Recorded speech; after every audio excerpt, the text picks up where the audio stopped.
바울이 골로새서 3장 11절에서 종이나 자유인이 차별이 없다라고 말씀했습니다. 따라서 이 말씀을 우리가 이해할 때 모든 사람의 인권은 존중받아야 하며 그 어떤 사람의 인권도 차별받아서는 안 된다라고 하는 뜻으로 생각할 수 있겠습니다. 또한 그런 면에서 차별금지법은 성경적인 것이 아닐까 하는 생각도 해보게 됩니다.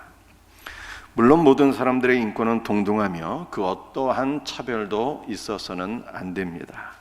그러나 한국교회는 이 차별금지법에 반대를 하고 있습니다. 그 이유가 무엇일까요? 성소수자들의 인권도 존중되며 마땅히 보호를 받아야 하나 동성애가 합법화되는 것을 반대하고 있기 때문입니다. 동성애를 반대하는 것, 동성애의 합법화를 반대하는 이유는 두 가지입니다. 하나는 비성경적이기 때문입니다. 성경은 일부 일처가 하나님께서 우리를 향하신 뜻이라고 말씀하고 있습니다. 동성애는 하나님을 떠나서 타락하고 부패한 인간의 모습을 보여줄 뿐입니다. 동성애 합법화를 반대하는 또 한 가지의 이유는 우리 자녀 세대를 보호하기 위함입니다. 동성애가 합법화된다면 청소년들은 동성애가 하나님께서 가증히 여기시는 죄라고 하는 것을 전혀 알지 못하게 됩니다. 따라서 다음 세대가 동성애에 더 깊이 빠지는 것을 막을 수가 없어요. 그러므로 성경적인 가치관을 지키고 우리 자녀 세대를 보호하기 위해서 차별금지법은 허락이 아니라 금지가 되어야 합니다.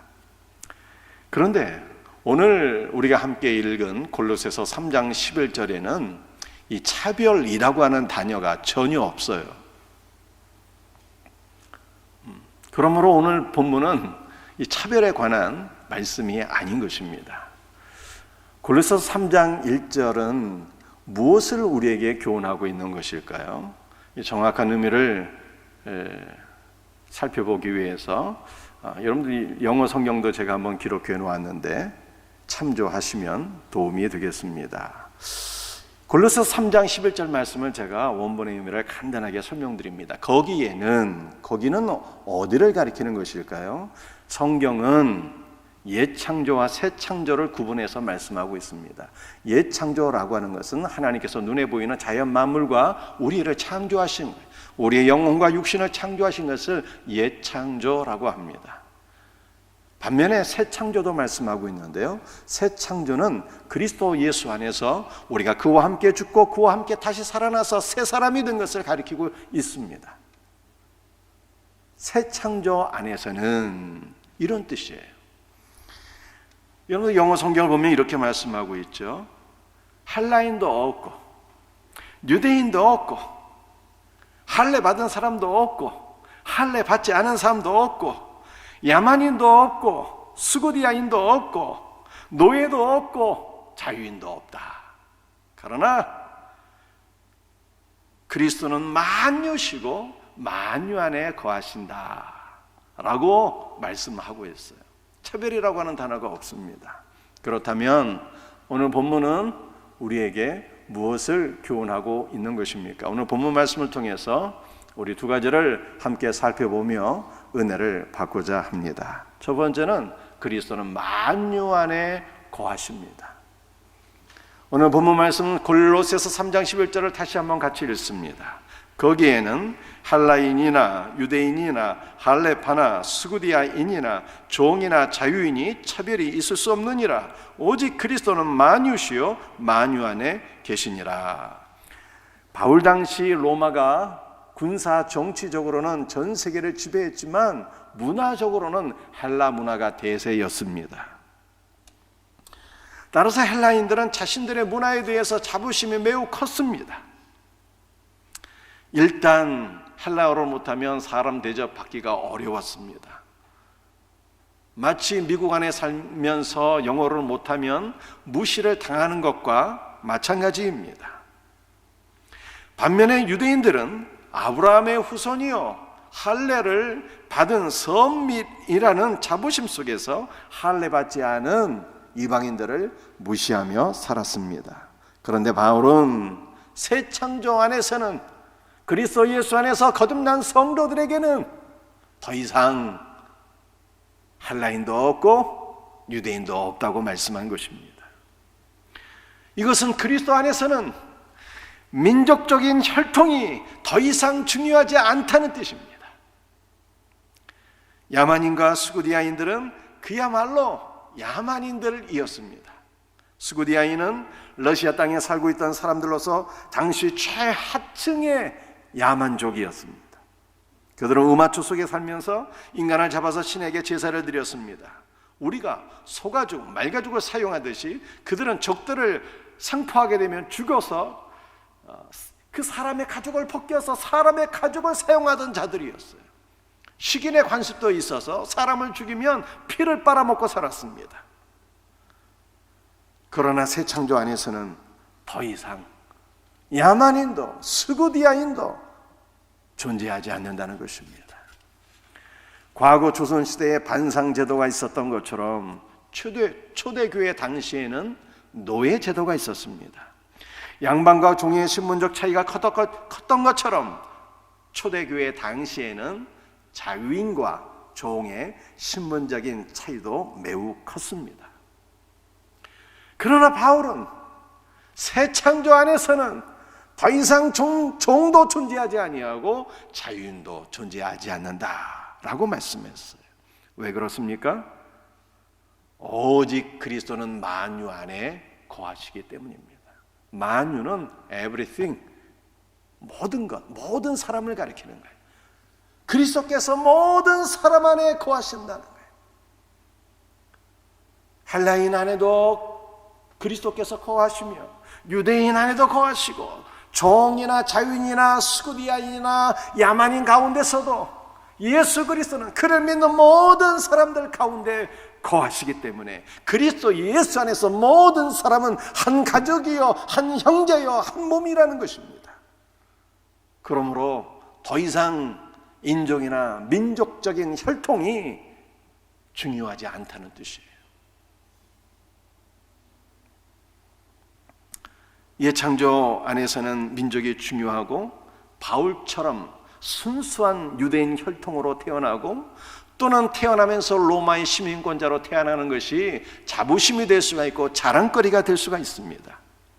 그러나 새 창조 안에서는 이 모든 것들이 중요하지 않다는 거예요. 새 창조 안에서는 예수 그리스도께서 우리 안에 거하시기 때문입니다. 따라서 예수를 믿는 모든 성도들은 그리스도 안에서 한 형제요, 자매요, 한 가족이요, 한 몸이라는 것이죠. 우리가 동남아 사람들을 만나게 되면 약간의 우월감을 가질 수가 있습니다. 그러나 그리스도 안에서 우리는 모두 한 형제, 자매요, 한 가족인 것입니다. 실제로 우리가 선교를 나가게 되면 현지에서 현지 크리스찬들을 만나게 될 때 어떠한 감정을 느끼게 됩니까? 영적으로 그 만남이 기쁘고 즐거우며 피부 색깔은 달라도 한 형제임을 경험하게 되는 것입니다. 혈통이 다르고 민족이 다르고 피부 색깔이 달라도 그리스도 안에서 모든 사람은 다 하나가 되는 거예요. 왜 그렇습니까? 그리스도는 만유 안에 그를 믿는 모든 성도들 안에 내주하고 계시기 때문입니다. 잠언서 28장 6절 말씀이에요. 가난하여도 성실하게 행하는 자는 부유하면서 굳게 행하는 자보다 나으니라. 성실하다라고 하는 것이 완전하다는 뜻이에요. 비록 가난한 자가 있을지라도 완전하신 예수 그리스도 안에 거하게 되면 하나님께서 그를 믿음의 길에서 벗어난 부자보다 더 선한 존재로 보신다는 뜻이에요. 누구든지 예수 그리스도 안에 거하기만 하면 그가 누구일지라도, 비록 가난한 자일지라도, 비록 피부 색깔이 검다 할지라도 그가 누구이든지 간에 예수님께서 그 안에 내주하시는 자는 하나님 보시기에 선하다는 뜻이에요. 부자도 마찬가지입니다. 부자 자체로는 하나님께 인정을 받을 수가 없지만 선하신 예수 그리스도께서 그 안에 거하고 계시면 하나님께서 그를 인정해 주신다는 뜻입니다. 그러므로 내주하시는 그리스도 안에서 부자나 가난한 자나 배운 자나 못 배운 자나 피부 색깔이 다를지라도 우리 모두는 그리스도 안에서 하나인 것을 성경이 말씀하고 있는 거예요. 창세기 33장 10절 말씀입니다. 내가 형님의 얼굴을 배운 즉 하나님의 얼굴을 본 것 같사오며. 누가 누구에게 한 말입니까? 야곱이 에서에게 한 말이에요. 형 에서가 두려워서 아부하려고 한 말이 아닙니다. 야곱이 형님 에서를 만나서 보니까 그 에서 안에 내주하시는 그리스도를 바라보시고 내가 형님의 얼굴을 배운 즉 하나님의 얼굴을 뵌 것 같습니다 라고 믿음을 고백한 거예요. 여러분들, 우리는 누구를 만나든지 그 사람의 피부 색깔을 보거나 그 사람이 가지고 있는 사회적 지위를 보고 사람을 판단하는 것이 아니라 그 사람 안에 있는 그리스도를 바라보고 그리스도 안에서 하나됨을 이루어야 하는 것입니다. 갈라디아 4장 14절 말씀이에요. 오직 나를 하나님의 천사와 같이 또는 그리스도 예수와 같이 영접하였도다. 바울이 워낙 뛰어난 리더여서 갈라디아 교회 성도들이 바울을 그리스도 예수와 같이 영접했다는 뜻이 아닙니다. 당시 바울은 그의 사도권이 인정되지 않았어요.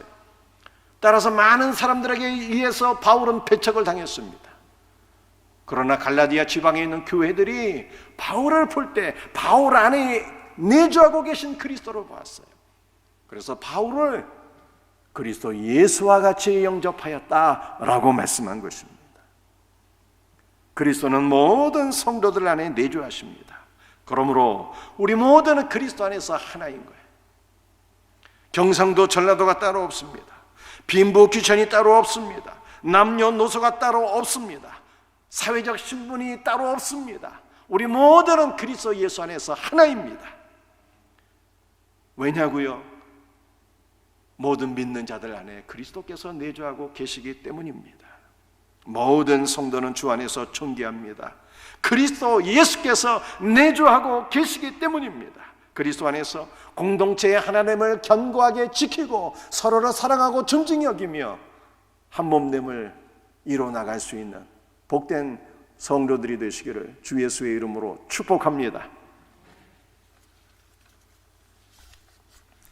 오늘 두 번째 우리가 나누어야 될 말씀은 그리스도는 만유시라는 거예요. 그리스도는 모든 것이 되는 거예요.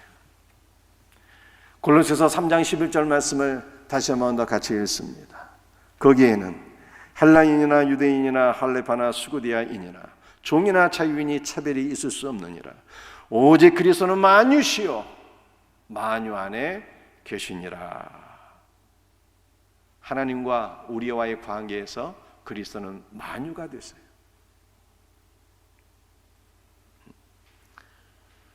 우리는 하나님과 관계에서 중보자가 필요합니다. 또한 우리는 하나님과의 관계에서 대언자가 필요해요. 대언자는 다른 말로 하면 변호사라는 뜻입니다. 여러분들, 성경에서 이 대언자와 중보자는 의미가 약간 차이가 있습니다. 중보자라고 하는 것은 하나님과 우리와의 관계를 조정하고 화해시키고 하나가 되게 하는 직분이라는 뜻이에요.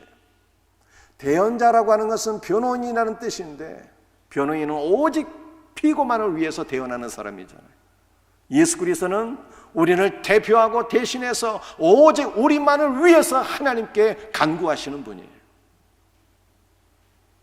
또한 예수 그리스도는 우리의 머리가 되십니다. 저는 말씀을 묵상할 때 예수님께서 우리의 머리가 되신다는 것이 참으로 복음 중에 복음이다 라고 하는 생각이 들어요. 왜 그럴까요? 여러분들, 제가 여러분에게 한 가지 질문하겠습니다. 우리 부모들이 자녀들을 사랑하지 않습니까? 자녀들을 사랑할 때 자녀들의 머리만 사랑합니까? 야, 너는 어떻게 그렇게 머리가 똑똑하냐? 너는 머리털도 참 윤기가 있고 부드럽고 머리숱도 많구나. 너는 이게 어떻게 이게 머리가 예쁘게 생겼니? 하면서 맨날 머리만 쓰다듬고 머리만 귀하게 여기고 머리만 예뻐합니까? 그렇지 않죠. 우리는 자녀의 머리부터 발끝까지를 다 사랑하는 거예요. 우리는 자녀들의 몸만 사랑하는 것이 아니라 그들의 인격을 존중히 여기는 것이고 그들의 영혼도 사랑하는 거예요. 자녀의 모든 것을 사랑하는 것이죠. 그런데 하나님과 우리와의 관계가 그렇다는 거예요. 예수 그리스도는 교회의 머리, 우리의 머리입니다. 아버지 하나님께서 머리 대신 예수님만 사랑하실까요? 그렇지 않아요. 하나님께서 우리를 사랑하시는데 어느 정도 우리를 사랑하실까? 예수님만큼 우리를 사랑하시는 거예요. 왜냐하면 예수님과 우리가 한 몸이기 때문에 그렇습니다. 아버지께서 머리 대신 예수님을 사랑하고 귀하게 여기시는 만큼 우리 모두를 사랑하시고 귀하게 여기세요. 우리 모두의 것을 우리 하나님께서 진심으로 사랑하십니다. 그러므로 그리스도가 우리의 머리라고 하는 것이 저에게는 복음 중에 복음입니다. 하나님께서 예수님만큼 나를 사랑하신다고 하니 얼마나 감사합니까? 여러분들, 우리 예수님은요 거룩의 의 자체이신 거예요. 예수님이 머무시는 곳마다, 예수님께서 가시는 곳마다 거룩해지는 역사가 일어나게 됩니다. 하나님께서 우리 성도들을 바라볼 때 거룩하고 의로운 존재 그 자체로 여기세요. 왜냐하면 그리스도와 한 몸이기 때문에 그렇습니다.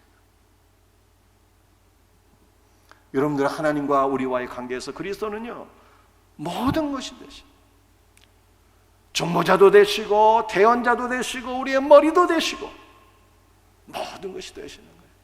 그러므로 우리는 그리스도를 생각할 때 우리 마음속에 기쁨과 감사가 충만해야 돼요.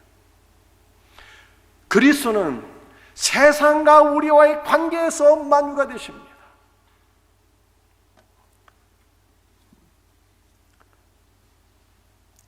그리스도는 원수 마귀가 우리에게 쏘아대는 모든 불화살을 방어하고 떨어뜨리는 방패입니다. 그리스도는 우리의 대장이요 산성이요 우리의 영적 무기입니다. 만약 우리가 그리스도 없이 마귀와 더불어 싸우려고 한다면 내가 예수는 알거니와 너는 어떤 놈이냐 하면서 마귀가 달려들 것입니다. 그러나 사단과의 영적 싸움을 그리스도께 맡기고 예수의 피의 공로와 그분의 신실하신 약속과 능력의 이름을 사용한다면 마귀는 혼비백산하여 물러갈 것입니다. 그리스도는 우리와 세상과의 관계에서 만유해요. 여러분들 이미 말씀드렸지만 세상은 환락과 환난입니다. 그런데 예수께서 환난과 환락을 다 정복하고 이기셨어요. 그리고 우리로 하여금 세상의 환난도 이기게 하시고 환락도 이기게 하시는 분입니다. 우리 예수님은 우리가 세상에서 환난을 만날 때, 고난을 만날 때 우리의 가장 큰 도움이 되시는 분입니다. 제가 여호수아 얘기를 조금 더 해드리려고 해요. 예수님께서 요단강 동편에 아모리 지역에 땅을 점령하시고 세상의 환락과 환난을 상징하는 이 아모리 지역의 땅을 정복하시고 이스라엘 두 지파 반에게 루벤, 갓, 므낫세 반지파에게 이 땅을 나눠 주었습니다. 요단강 동편도 하나님께서 아브라함과 그의 후손들에게 약속하신 땅이에요. 이제 이스라엘은 하나님께서 약속하신 나머지 땅의 절반을 얻기 위해서 요단을 건너서 요단 서편 가나안으로 가야 되는 것입니다. 하나님께서 아브라함에게 약속하신 그 땅을 얻기 위해서 이스라엘은 이제 무엇을 해야 되는 것입니까? 요단을 건너야 되는 거예요. 요단을. 그러나 요단은 이스라엘에게 지리적으로도 심리적으로도 건널 수 없는 장애물이고 정치 군사적으로도 요단을 건너는 것은 매우 위험한 환난이에요. 요단을 건너면 거인족들이 기다리고 있기 때문입니다. 여러분들, 요단강 주변의 땅은요 해수면에서 마이너스 200에서 400m가 되는 곳이에요. 여러분들, 제가 한번 묻겠습니다. 육지는 해수면보다 높을까요? 낮을까요? 육지는 해수면보다 보통 높습니다. 만약 육지가 해수면보다 낮게 되면 바닷물이 역류하는 것이죠. 그런데 요단강 주변의 땅은 해수면 대비 마이너스 200에서 400이에요. 저 북쪽 갈릴리 쪽, 갈릴리 호수로부터 요단강이 시작되는 것이잖아요. 그 주변은 마이너스 200이에요. 저 남쪽, 사해바다 쪽, 여기는 해수면 대비 마이너스 400m. 그러니까 여러분들 이것을 입체적으로 제가 설명드리면 이스라엘 땅이 이렇게 평지가 있는데 요단강에 이르러서는 갑자기 이게 내려앉는 거예요. 갑자기 좁아지는 거예요. 해수면 대비 마이너스 200에서 400으로 좁아지는 거예요. 내려가는 거예요. 그런데 이 땅을 이스라엘이 건너게 됩니다. 어떻게 건너게 될까요? 제사장이 하나님의 언약궤를 메고 요단강 안으로 들어가는 거예요. 이때 하나님의 놀라운 능력이 임해서 갈릴리 호수로부터 흘러내리던 요단 강물이 딱 멈추게 되고 마른 땅이 드러나서 제사장이 이 안으로 들어가요. 가장 깊은 곳까지, 중심 부분까지 들어가게 됩니다. 그리고 언약궤를 맨 제사장들이 요단강 가장 깊은 곳에 이르게 되었을 때 이제 이스라엘 12지파가 다 그 강을 건너게 되는 것입니다. 요단강 가장 깊은 곳에 언약궤가 있다는 것은 이스라엘의 가장 큰 위기 가운데 그리스도께서 함께 하셨다는 뜻입니다. 언약궤는 예수 그리스도를 상징하는 거예요. 우리의 가장 깊은 고난의 시간에 누가 우리와 함께 하십니까? 그리스도가 함께 하시는 거예요. 온 우주에서 유일한 실제이신 그리스도께서 환난 가운데 우리와 함께 하십니다. 이스라엘이 요단강을 건널 때는 우기를 바로 지난 시점이어서 물이 몹시 불어난 상태였어요. 건널 수 없는 상태이지만 언약궤로 인해서 강이 갈라져서 모든 자들이, 비록 연약한 자들일지라도 다 요단을 건너게 되었습니다. 우리는 인생의 가장 큰 환난의 시기에 우리와 함께 하시는 그리스도로 인하여 모든 환난을 이기고 극복하며 건너가게 되는 것입니다. 그리스도는 세상에서 우리가 환난을 만나게 될 때 우리의 가장 큰 도움이 되시는 분이에요. 여호수아 3장 15절 말씀입니다. 요단이 곡식 거두는 시기에는 항상 언덕에 넘치더라. 이스라엘을 가봐야 되는데요, 주께서 이스라엘을 갈 수 있는 은혜를 주시기를 축복합니다. 그 요단강 주변을 가보게 되면 땅이 너무너무 비옥해요. 진짜로. 왜냐하면 요단 강물이 넘쳐서 땅이 비옥해지는 거예요. 곡창지대, 매우 비옥한 곡창지대입니다. 성도는 요단 안으로 들어가서 요단강을 통과해야 합니다. 요단 안으로 들어가는 것은 오늘 우리가 세례를 받게 되지만 우리의 자녀들이 그리스도의 죽으심과 부활에 동참하는 것을 의미하는 거예요. 요단을 건너는 것은 위기의 시간에, 환난의 시간에 함께 하시는 그리스도로 인하여 모든 환난과 어려움을 극복하는 것입니다. 함께 하시는 그리스도로 인해서 환난을 통과하게 될 때 우리는 비옥한 곡창지대를 만나는 것이죠. 그리스도의 풍성한 은혜와 생명을 누리게 되는 것입니다. 환난의 시간에 함께 하시는 그리스도로 인해 요단을 건너게 되면 우리가 그리스도의 알곡으로 추수가 되는 거예요. 그리스도는 우리와 세상과의 관계에서 만유가 되세요. 환난 가운데 만날 가장 큰 도움이시라. 할렐루야. 그리스도는 우리 자신과의 관계에서 만유가 되십니다. 우리는 자신의 연약한 모습을 볼 때마다 늘 실망하고 좌절하게 됩니다. 넘어질 때마다. 그러나 넘어질 때마다 우리는 무엇을 경험합니까? 우리를 붙잡아 주시고 일으켜 주시는 그리스도를 경험하잖아요.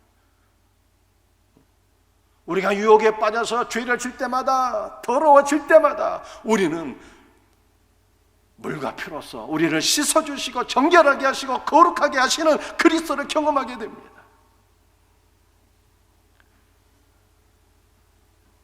그러므로 그리스도는 우리의 소망이에요. 우리의 기쁨이에요. 우리의 거룩이에요. 우리의 능력인 거예요. 예수 그리스도는 우리 안에 내주하셔서 이미 시작하신 구원의 역사를 완성하실 분이잖아요. 그리스도는 그러므로 우리 소망이요 능력이요 생명인 거예요. 예수님은 우리가 필요한 모든 것, 만유가 되시는 거예요. 만유가.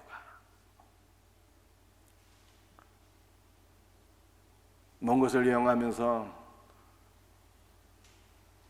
여행 초짜들은요 이것저것 뭐 잔뜩 준비합니다. 가방이 엄청나요.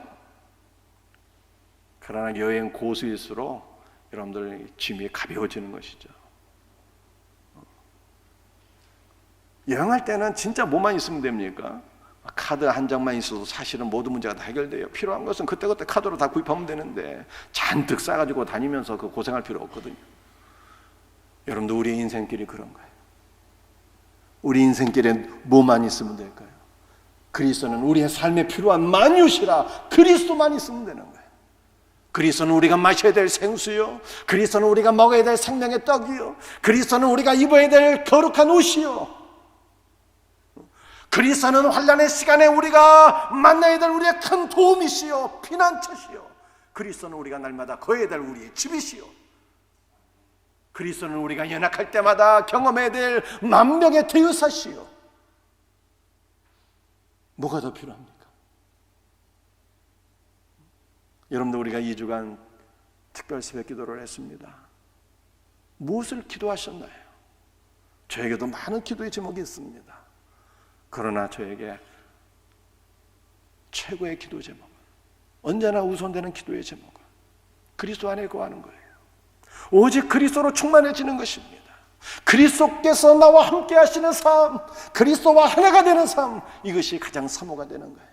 왜냐하면 그리스도는 제 삶에 필요한 만유가 되시기 때문입니다. 그리스도를 소유한 자는 가장 복된 자예요. 그리스도가 없는 자는요, 이 땅에서 가장 불쌍한 자예요.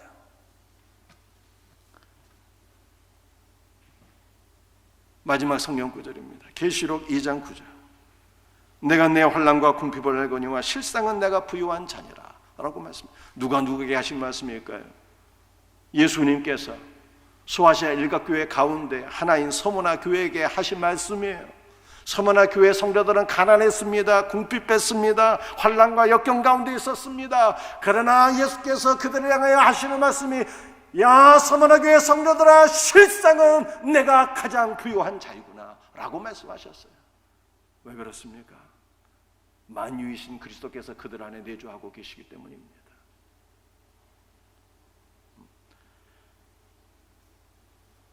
사랑하는 성도들이요, 우리는 그리스도께서 주시는 달콤한 것만 사모하지 말고 그리스도 자신을 사모하고 구하는 자가 되어야 돼요. 그리스도로 충만한 자가 가장 지혜롭고 가장 복된 자예요. 그리스도를 사모하고 그리스도를 구하는 성도들이 되시기를 바랍니다.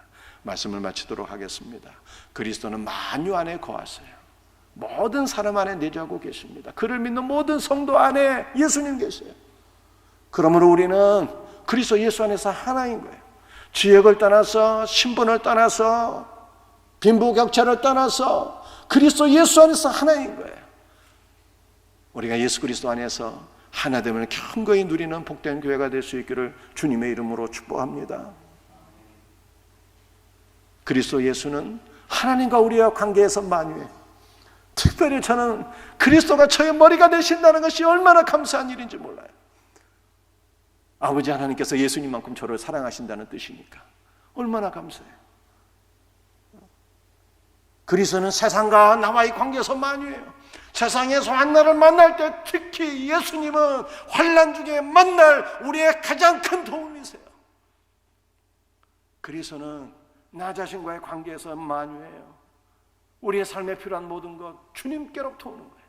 그러므로 그리스도를 사모하고 소망할 수 있는, 그리스도 예수의 풍성한 은혜를 누릴 수 있는 우리 복된 성도들 다 될 수 있기를 예수 그리스도의 이름으로 축복합니다. 기도하시겠어요? 주님 감사합니다. 오늘 이 시간 주님의 말씀을 붙잡고 기도합니다. 만유 안에 거하시는 그리스도를 찬송합니다. 그리스도 예수 안에서 하나됨을 더욱더 견고히 지키며 누릴 수 있는 우리 생명샘 교회가 되게 하옵소서. 하나님과의 관계에서 우리의 머리가 되시는 그리스도를 찬송합니다. 아버지 하나님께서 우리를 얼마나 사랑하시는지 우리 모든 성도들이 그리스도 예수 안에서 경험하게 하옵소서. 우리 예수 그리스도는 세상과의 관계에서 만유이시며 환난 가운데 만날 우리의 큰 도움이시오니 이번 한 주간도 우리 예수 그리스도의 도움으로 승리할 수 있는 복된 성도들 되게 하옵소서. 주님, 우리 주님은 우리의 삶에 필요한 만유시오니 오직 그리스도로 충만하고 그리스도께서 우리의 삶의 모든 필요를 채워주시는 이 놀라운 역사를 날마다 경험하는 복된 성도들 되게 하소서. 주 예수의 이름으로 감사하며 기도합니다.